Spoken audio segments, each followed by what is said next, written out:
ধর্ম নেই, সভ্যতা নেই, সংস্কৃতি নেই, আপনার জীবনটা শেষ নেই, আপনি কোন ভবিষ্যতের জন্য আপনি তৈরি হবেন? জীবন নেই, আপনি কোন জীবিকার জন্য আপনি তৎপর হবেন?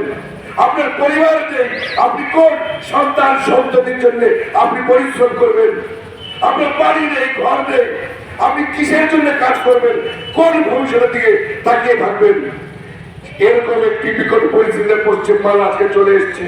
পশ্চিম বাংলায় যদি না থাকে, বাঙালি কোথায় থাকবে? আমরা কোথায় থাকবো? আজকে এখন এমন একটা বিকট পরিস্থিতি। বন্ধুগণ, স্বাধীনতার পর থেকে পশ্চিম বাংলায় কখনো কি ভারতীয় জনতা পার্টি, জনসংঘ, RSS, তথাকথিত আমরা কমিউনাল, তথাকথিত আমরা এই কমিউনাল, আমরা কি কখনো পশ্চিম বাংলায় ক্ষমতায় ছিলাম বা ক্ষমতায় এসেছি? কখনোই নয়।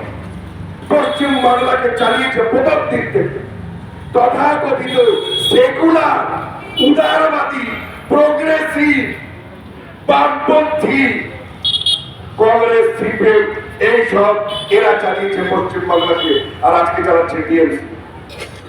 তো বন্ধুগণ, এই রাজ্যে যখন কোনোদিন ধর্ম নিয়ে রাজনীতি হয়নি, কারণ এখানে আমরা তো কখনো ক্ষমতা আসিনি। আমরা সবসময় 2%, 4%, এখন ভগবানের আশীর্বাদে আমাদের একটা জায়গা হয়েছে, অনেক পরিশ্রমের পরে, অনেক সংঘর্ষের পরে। কিন্তু আমরা সবসময় থার্ড, তৃতীয় দল বা আমাদের সবাই সবসময় হেয় করেছে। যদিও বলেছে এরা তারা মাইক্রোস্কোপ, টেলিস্কোপ নাকি খুঁজতে হয় আমাদের, ইত্যাদি ইত্যাদি। তো আমরা তো কখনই এখানে ক্ষমতায় ছিলাম না। এখানে তো সেকুলাররাই ক্ষমতায় ছিল। এখানে তো তারাই শাসন করেছে, যারা দিন রাত সকাল বিকেল খালি একটাই কথা বলে, ভাত দে, ভাত দে, ভাত দে, ভাত দে, রুটি কাপড়া বাকান, রুটি কাপড়া বাকান।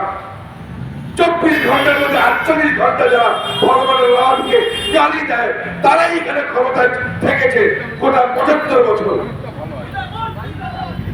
সেগুলোরাই সবসময় এখানে ক্ষমতায় থেকেছে। তারপরে